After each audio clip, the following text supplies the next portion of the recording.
Mr. Raymond, yeah. We have seen, neglecting them now is coming from the angle of pension, gratuity, well-being, of course, like he has earlier stated here. But we have in a situation where the ex-military men in particular, they were complaining that we have one that committed suicide in particular. One, I think God praise, committed suicide, and people were of opinion that before he died, he was complaining about the I think that's wages that was not given to him, that he was already depressed and all of those, while the in service are complaining, not to talk of those that are even out of the service. So do you agree with Golit that this could have a way of posting a threat because you were trained to protect lives?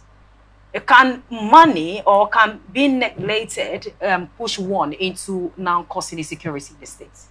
It's very dangerous to get people trained in security matters, get them trained in having to use weapons and armaments, and keep them aside.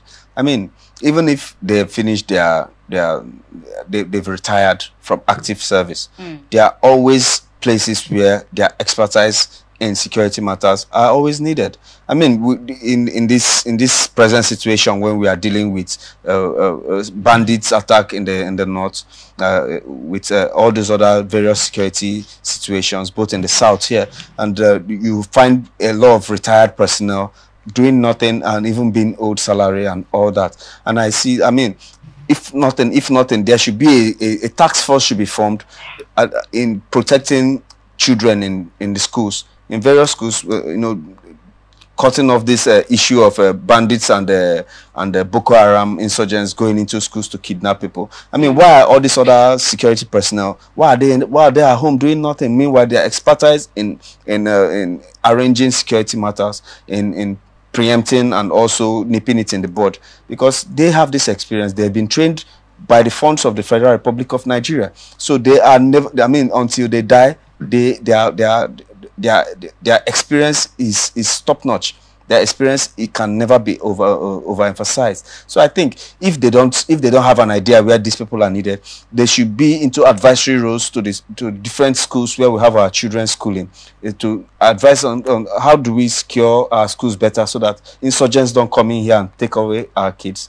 And also you go into the issues of oil bunkering and the protection of oil pipelines. I mean, why do you have retired military personnel when there are nobody to oversee these places, and you're now negotiating with ex-militants to give them these contracts, and ex-militants don't have as much as training as these retired military personnel? So I think these are just one of the few places where I think they are very, very conversant with and can, I mean, give top-notch information and also assistance, and also give security reports on what to do in this kind of situations. Okay, so Golit is saying the military anywhere is the foundation of the nation state. If there's no security, nothing thrives. If there's no security in any country, nothing thrives.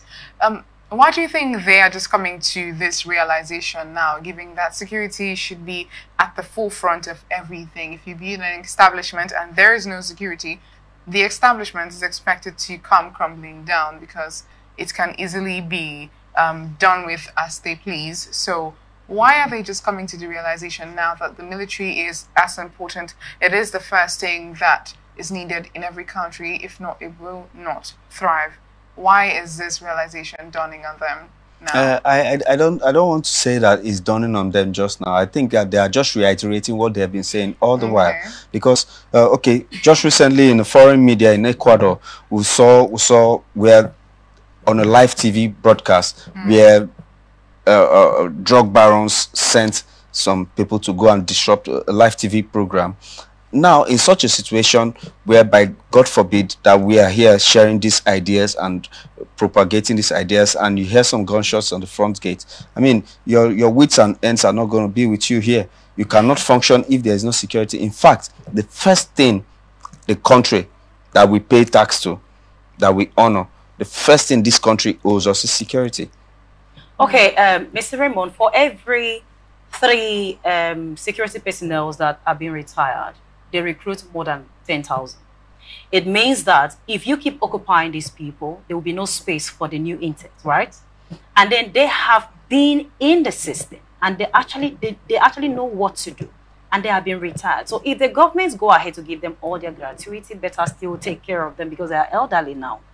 How would that add up to the security? How would that be of help to security in the state? Because if you have 55 students in class, and then you want to retain, you want to give position what these 55 are supposed to do, you want to give it to the student that have already graduated, all right? It means that there will be no space. These new ones that are coming in will just be floating. So when they're talking about well-being, yes, we know about that, but of what help would they be in terms of fighting insecurity in the country? Because we are recruiting more, and then we are letting go few. How would that be of help? Well, you're talking about 35 years of active service. 35 years of service comes with a lot of experience. And now, it doesn't stop you from recruiting. When you recruit, at least they should spend some time with these old eggheads. I mean, these 35-year-old veterans. They should spend some time with them. They get some valuable information even before these people retire. They're not there. You can never overemphasize security situations at any point in time. So in other words, what you are saying is there won't be room for retirement. No. I mean, our borders are porous. Our borders are porous. If nothing, they should be sent to advise the Nigerian Customs Service on how to tighten our borders. I mean, our borders in the north are very porous. That's why, I mean, the explosion that happened in Ibadan was allegedly by some Malian people. How did they pass through the borders? I mean, and there are some 35-year-old veterans in service that has this information that can help. So there is never a point that a security man is never needed.